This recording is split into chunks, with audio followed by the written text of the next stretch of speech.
Jadi kenapa tersimpan di pikiran? Karena jiwa saya berkreasi. Jadi pengetahuan adalah kreasi jiwa saya terhadap objek. Entah itu objeknya di luar atau objeknya di dalam diri kita. Jadi jiwa kita punya kemampuan untuk berkreasi. Setelah dia mencipta, dia tersimpan di alam khayal.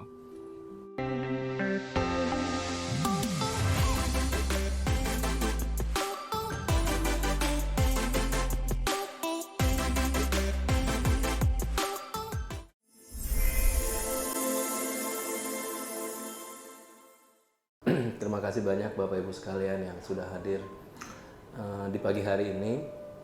Kita seperti yang dijelaskan oleh Mas Abi bahwa kita lebih banyak berdialog, berdiskusi.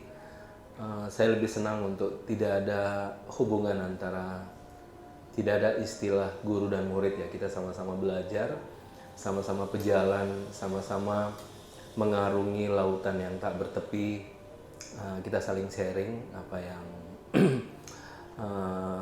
saya yakin dengan usia kita semua seperti ini pasti masing-masing ada pengalaman ruhaniyah yang terjadi di dalam diri kita masing-masing. Ini cuma sekedar sharing dan saya yakin apa yang juga dijelaskan oleh Rumi mungkin juga kita semua pernah mengalami, cuma mungkin dengan bahasa yang berbeda.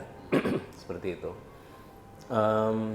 Kita masuk pada topik yang hari ini tentang ketenangan, dan biasanya dia terkait lawannya banyak ya, entah itu stres, entah itu gelisah, entah itu depresi dan seterusnya.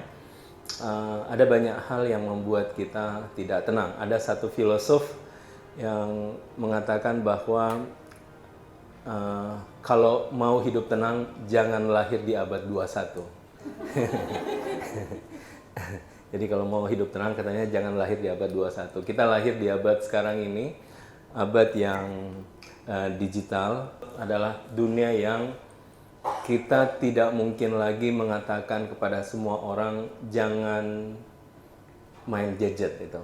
Meskipun kemarin pemerintah Australia berencana mengumumkan umur di bawah 16 tahun itu tidak diperbolehkan main gadget. Jadi mereka melihat dampaknya yang luar biasa dunia digital ini, sehingga kita mungkin lebih butuh sesuatu untuk bagaimana kita merespon dunia digital yang luar biasa ini, khususnya dalam konteks Rumi yang kita hari ini bicarakan tentang soal ketenangan. Banyak orang yang kita tidak pernah lagi bisa berpisah dengan handphone. Sampai ada banyak meme, itu anaknya dikasih pilihan makan sayur atau wifi saya matikan, kan? Gitu. Jadi hampir kita sudah tidak sulit berpisah untuk dunia gadget. Kita masuk dunia digital dan smartphone menjadi bagi laki-laki istri keduanya, bagi perempuan suami keduanya, ya. Ini, nah ada yang pertama malah itu kan.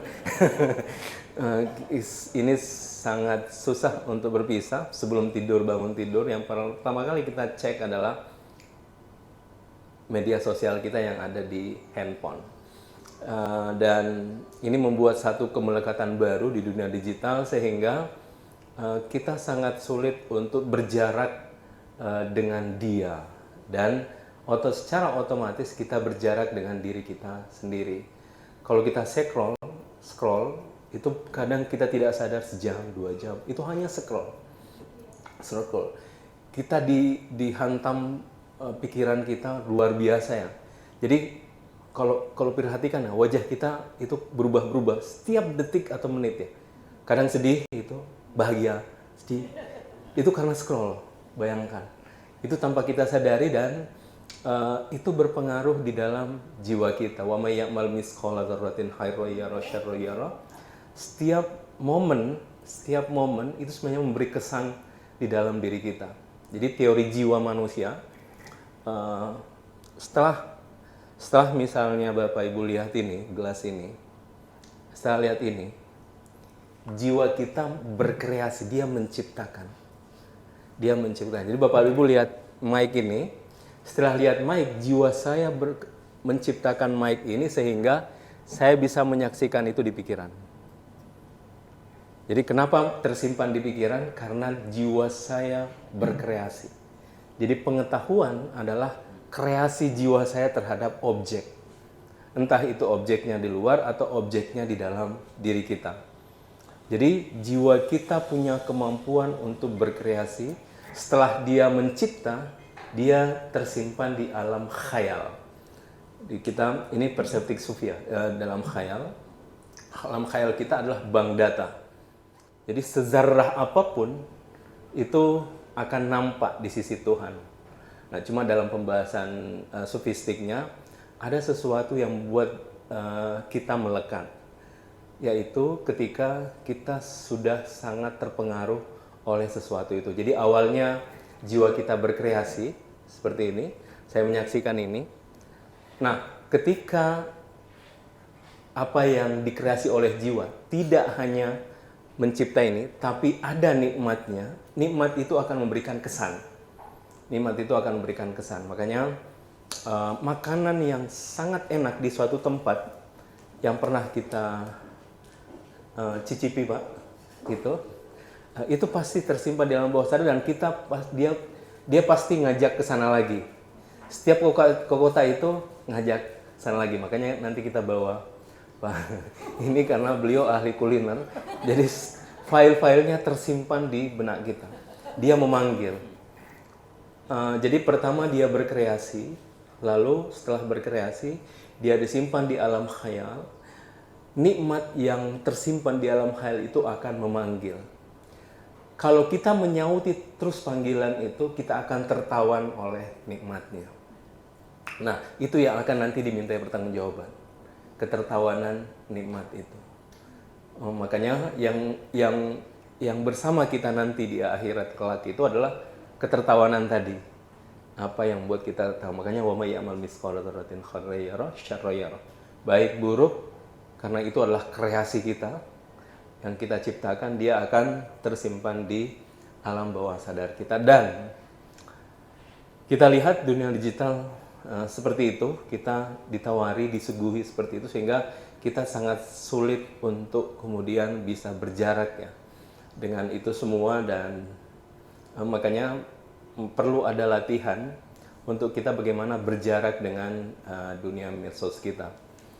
Semua orang sudah menyadari betapa buruk sebenarnya media sosial itu kalau kita tidak punya kuasa atas dunia media sosial. Jadi waktu awal-awal teknologi muncul, kita semua beranggapan bahwa teknologi itu mampu membuat kita menjadi sejahtera, tetapi setelah revolusi digital yang luar biasa terbalik, kita justru ditawan oleh dunia digital. Kita tidak punya lagi kuasa, akhirnya dunia menjadi absurd. Maksudnya kita tidak lagi bisa melarang orang, oh jangan posting ini, jangan posting itu sudah tidak berlaku lagi sekarang ini. Jangan posting itu, ini tidak bagus untuk orang. Itu lagi tidak berlaku karena semua orang berhak untuk memposting. Kita tidak mungkin jutaan orang melarang jemari. Tidak mungkin melarang orang untuk menahan jemari. Setiap orang berhak untuk melakukan itu, dan itu yang kemudian membuat kita sekarang ini semakin sulit untuk mendapatkan ketenangan, khususnya dalam konteks pikiran ya. Kita diserang luar biasa dan kita butuh sesuatu untuk bisa menemukan kedirian kita dalam merespon dunia yang luar biasa ini. Kita mengkloning diri kita di dunia maya. Dan kita tidak akan bisa menjangkau ya bagaimana nanti generasi selanjutnya yang pasti dunia digital mereka itu lebih masif dan lebih modern lagi. Nah, cuma ini yang menarik sebenarnya. Manusia selain bisa merasakan derita, dia juga punya kesadaran atas derita. Dan ini spesifik hanya pada manusia. Makhluk lain hanya merasakan derita, tapi dia tidak punya kesadaran atas derita. Bagaimana dia mengelola derita, bagaimana dia menghadapi satu derita, bagaimana dia memindahkan dari satu derita kepada menuju bahagia dengan pemaknaan mungkin itu hanya khas makhluk yang disebut dengan manusia. Makhluk lain tidak punya kemampuan itu. Makhluk lain hanya punya kesadaran bahwa dia menderita, tapi tidak punya kesadaran atas derita. Ini dua hal ya. Jadi merasakan derita dan sadar atas dialami itu dua hal yang berbeda, dan ini adalah karakteristik makhluk yang disebut dengan manusia. Manusia punya kemampuan itu terhadap itu, dan makanya di sini kita masuk di Masnawi, kita pertama bait 1375 sampai 80. Nafsu ini adalah neraka dan neraka adalah naga. Meskipun air lautan diberikan padanya, tetap saja kurang. Walaupun ia meminum 7 lautan, dahaganya takkan berkurang.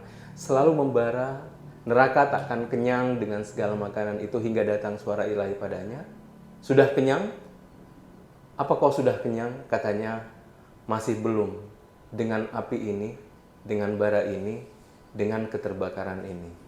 Ia menelan seisi dunia hanya dengan satu suapan. Terdengar jeritan dari perutnya, apa masih ada? Artinya manusia sebenarnya tertawan oleh keinginan yang terus-menerus hadir. Ada keinginan. Ini sebenarnya syair ini ingin menggambarkan bahwa manusia itu lautan keinginan. Ada keinginan yang tidak bertepi. Keinginan ini akan melahirkan pencarian. Jadi dari keinginan itu akan melahirkan pencarian. Karena saya ingin A, saya akan mencari A. Karena saya ingin B, saya ingin mencari B.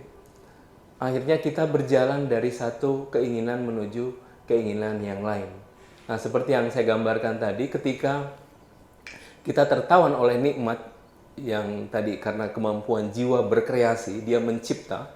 Jadi apa yang kita makan setelah nikmat, nikmatnya itu akan diciptakan oleh jiwa dan disimpan di alam khayal. Nah, setelah tersimpan dia akan memanggil. Nikmat itu akan memanggil. Ketika kita menyahutinya, maka kita akan tertawan oleh nikmat itu. Karena itulah kenapa ada puasa. Karena puasa ada imsak. Imsak adalah menahan. Kita bisa jeda sejenak dengan apa yang kita inginkan. Seperti itu. Makanya sangat dianjurkan dalam sebulan itu minimal 1 kali saja, kalau tidak mampu dalam setiap minggu ya. Minimal 1 kali saja untuk melakukan yang disebut dengan imsak.